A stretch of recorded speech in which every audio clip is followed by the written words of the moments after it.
भाई चाहिए कि नेता चाहिए? भाई चाहिए कि नेता चाहिए? अब आपने जब भाई चुना है तो अपने भाई का परिचय भी जान लीजिए।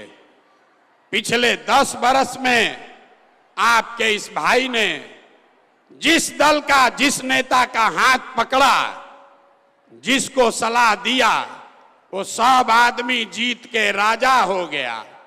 कोई मुख्यमंत्री बना है, कोई प्रधानमंत्री बना है। और अब आपने हमको भाई कहा है तो आपको ये वादा कर रहे हैं कि अभी किसी दल और नेता का नहीं।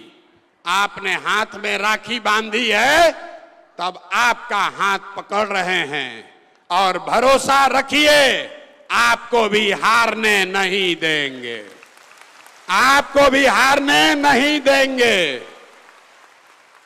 आपकी बरसों की जो तपस्या है, जो आपकी कठिनाई है, ये सबके खत्म होने का समय आ रहा है।